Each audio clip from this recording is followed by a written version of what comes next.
You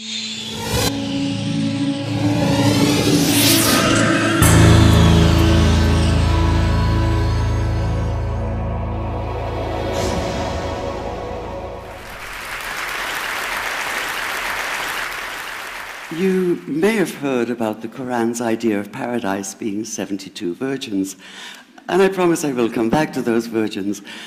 But in fact, here in the Northwest, we're living very close to the real Quranic idea of paradise, defined 36 times as gardens watered by running streams. Since I live in a houseboat on the running stream of Lake Union, this makes perfect sense to me. But the thing is, how come it's news to most people? I know many well-intentioned non-Muslims who've begun reading the Quran but given up, disconcerted by its otherness. The historian Thomas Carlyle considered Muhammad one of the world's greatest heroes, yet even he called the Quran as toilsome reading as I ever undertook, a wearisome, confused jumble.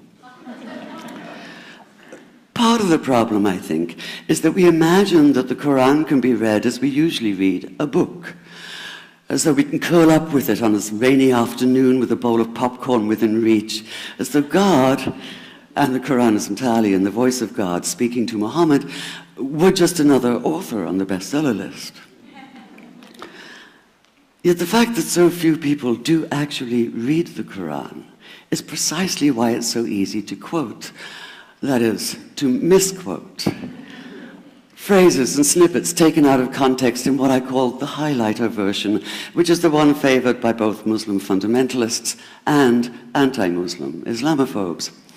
So this past spring, as I was gearing up to begin writing a biography of Muhammad, I realized I needed to read the Quran properly as I could, that is.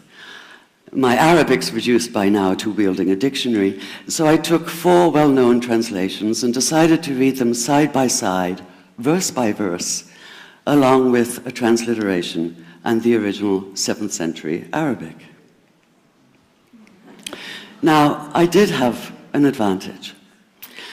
My last book was about the story behind the Shia-Sunni split, and for that I'd worked closely with the earliest Islamic histories, so I knew the events to which the Quran constantly refers, its frame of reference. I knew enough, that is, to know that I'd be a tourist in the Quran, an informed one, an experienced one even, but still an outsider, an agnostic Jew reading someone else's holy book. So I read slowly. I'd set aside 3 weeks for this project, and that, I think, is what is meant by hubris, because it turned out to be 3 months. I did resist the temptation to skip to the back where the shorter, more clearly mystical chapters are, but every time I thought I was beginning to get a handle on the Quran, that feeling of, I get it now, it'd slip away overnight, and I'd come back in the morning wondering if I wasn't lost in a strange land. And yet the terrain was very familiar. The Quran declares that it comes to renew the message of the Torah and the Gospels, so 1/3 of it reprises the stories of biblical figures like Abraham, Moses, Joseph, Mary, Jesus. God himself was utterly familiar from his earlier manifestation as Yahweh, jealously insisting on no other gods. The presence of camels, mountains, desert wells, and springs took me back to the year I spent wandering the Sinai desert. And then there was the language, the rhythmic cadence of it, reminding me of evenings spent listening to Bedouin elders recite hours-long narrative poems entirely from memory. And I began to grasp why it's said that the Quran is really the Quran, only in Arabic. Take the Fatiha, the 7-verse opening chapter that is the Lord's Prayer and the Shema Israel of Islam combined. It's just 29 words in Arabic, but anywhere from 65 to 72 in translation. And yet the more you add, the more seems to go missing. The Arabic has an incantatory, almost hypnotic quality that begs to be heard rather than read, felt more than analyzed. It wants to be chanted out loud, to sound its music in the ear and on the tongue. So the Quran in English is a kind of shadow of itself, or as Arthur Arbery called his version, an interpretation. But all is not lost in translation. As the Quran promises, patience is rewarded, and there are many surprises. A degree of environmental awareness, for instance, and of humans as mere stewards of God's creation, unmatched in the Bible.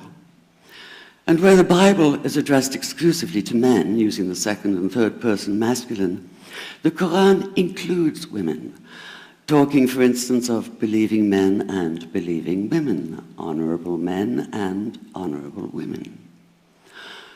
Or take the infamous verse about killing the unbelievers. Yes, it does say that, but in a very specific context.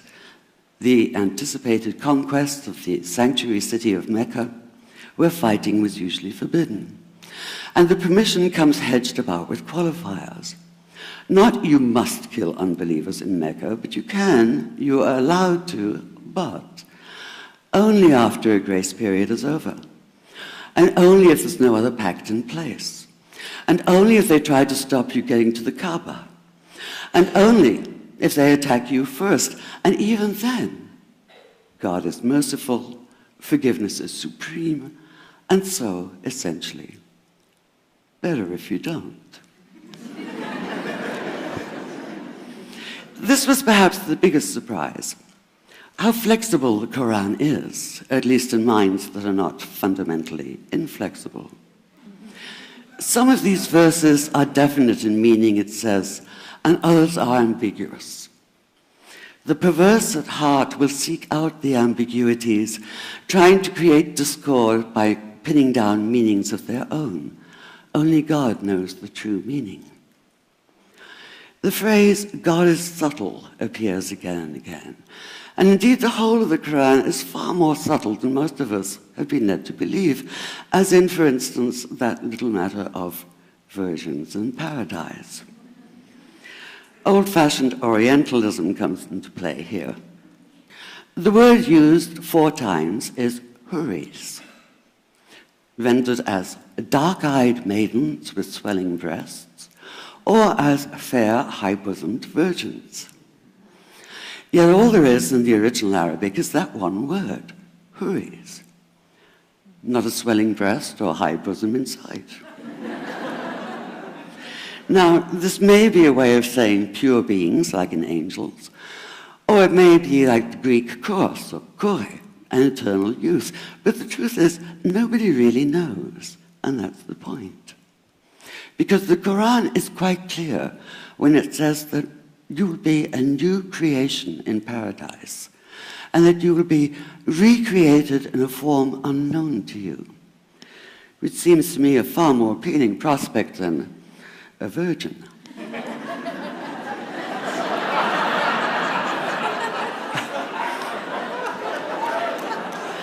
And that number 72 never appears. There are no 72 virgins in the Quran. That idea only came into being 300 years later, and most Islamic scholars see it as the equivalent of people with wings sitting on clouds and strumming harps. Paradise is quite the opposite.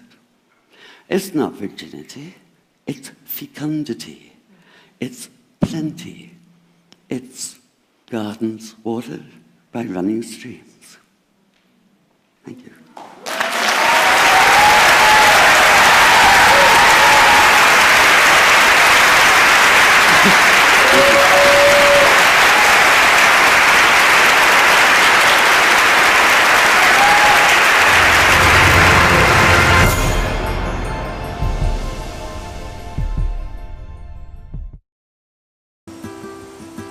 % of the world's food supply is lost to spoilage. That's $458 billion worth every year.